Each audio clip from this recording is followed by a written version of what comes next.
So, the school wants my son's Facebook account, the passwords, and also wants me to disable the 2FA authentication. I have a giant problem with this, but then they tell me why. Guys, this story's insane. Let's jump right into it. My son is 15. Today, I received a phone call from the school telling me that they're doing an investigation into a series of very serious incidents that happened last year, and they would like to have the password for my son's Facebook.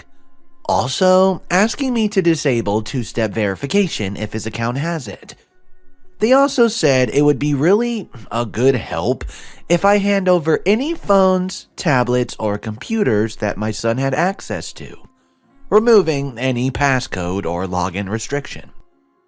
I was shocked about hearing this, so I asked about the incident.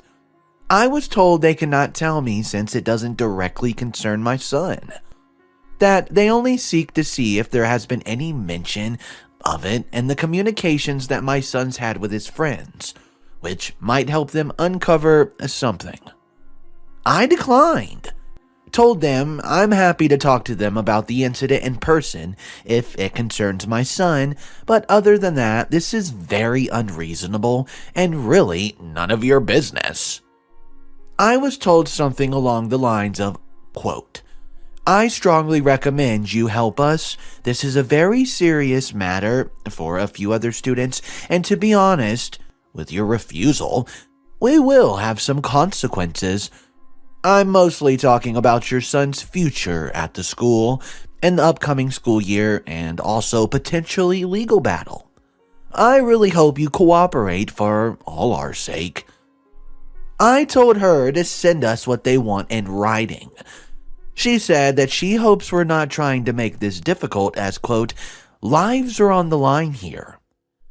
I insisted that I want it for my records, and she said they might do that. So, my question is, WTF? They can't be serious about this. My instinct is to go to a lawyer if we received anything in writing, but really, what I'm wondering about is how far can they go if this so-called investigation happens?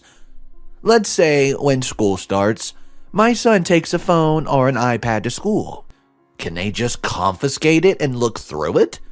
Can they force him to reveal the passcode to it, or force him to use his fingerprint? How do I make sure they can't just invade our privacy like that? So guys, Mr. Reddito here, this is a very strange situation. If you've ever been through anything similar to this, drop it in the comment section down below. Don't worry, there's a complete update and it answers everything that you're wondering. Go ahead and click that subscribe button if you're not subscribed to the channel, as we do daily videos, so if that's something you're into, check out the channel. Here is your update. I went to the school. I asked them what's going on. I did that both to confirm that the call was genuine and to see why they want to violate my son and our family's privacy on such a massive scale.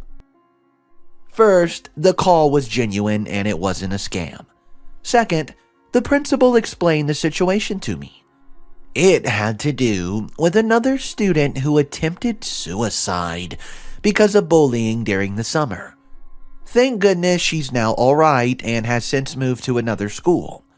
But this was part of the school's investigation to figure out what happened.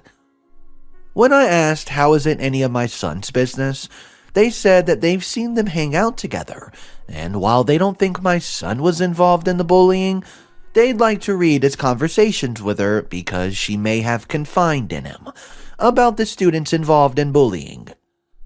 I asked why this information was not obtained from the parents of the student. The answer was that they weren't willing to work with the school about it, and she had left, so they had no power. Yeah, strange use of words in this situation. I told them to leave my son out of this, which, the way that they're speaking to us, they sound like they're trying to bully us into helping their anti-bullying investigation, which is troubling and absurd. I told them that if they ever approach my son or take his phone or anything by force or threat, I'm going to make a big deal out of this, talk to the superintendent, and hire a lawyer. Well, up until this day, they haven't said or done anything. I talked to my son about the girl and what happened. He knew her and they had some mutual friends, but they weren't exactly friends, and he was not even aware of her suicide attempt. He only knew that she had left the school. He showed me their conversations and there wasn't much there except talking about movies and TV shows. In short, they backed off after that. I made sure they understand that I won't take any harassment or violation. This is privacy. Alright guys, so now knowing the reasoning behind wanting the passwords, let me know in the comment section down below. Would you provide the school with this information or tell them to go kick rocks? It's none of their information and I'm not giving them jack diddly. Let me know your thoughts on that one and your opinions. Drop them down below.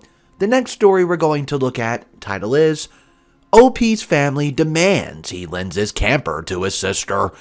This one's a heated argument amongst the family. If you're not subscribed to the channel, please take a second right now to hit that subscribe button as it helps out the channel immensely. Alright guys, here's story number 2. My sister and her husband fell on hard times because of the pandemic. They went from renting a nice house to having to rent a room from a friend. It was supposed to be temporary, but they've been in this house for an entire year.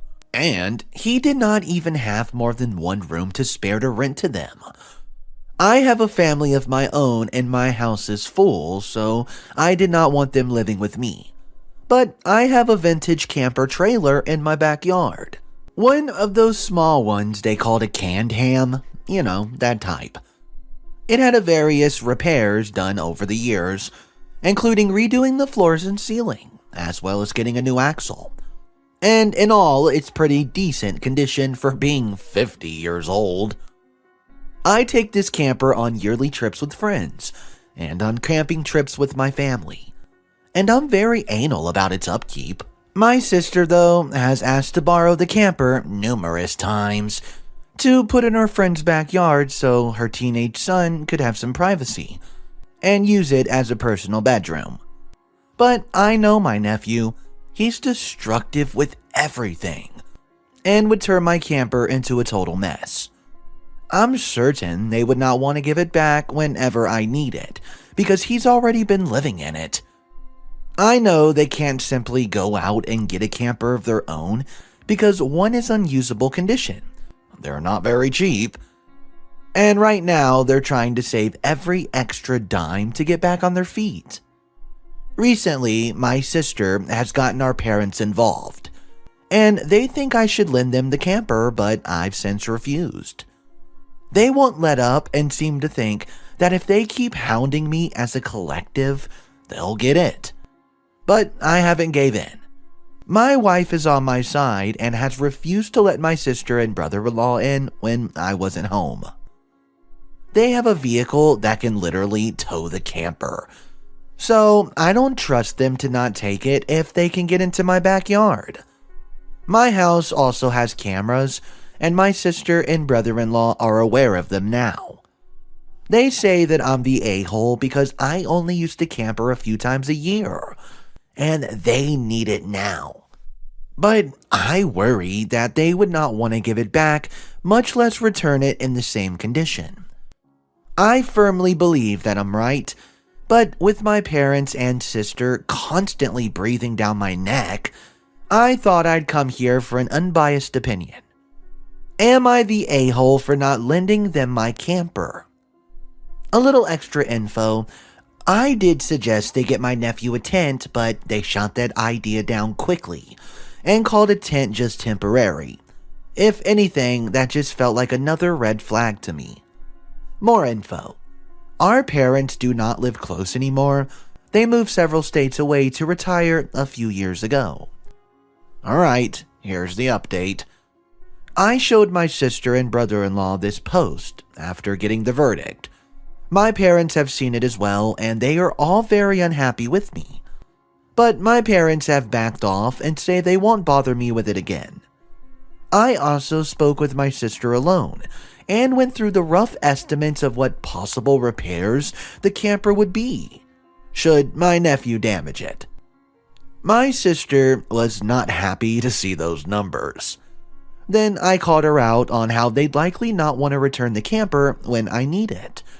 But they also tried to come to my house when I wasn't home and take it without my permission. I told her if I'd have no problem calling the police if they ever try that. My sister still tried to say her son needs the camper. But when I went through the comments on this post with her, she became incredibly embarrassed and then got very angry. She left saying she won't bother me for the camper anymore, but still stated she thinks I'm a jerk. I did not reply because I knew she was waiting to gaslight me.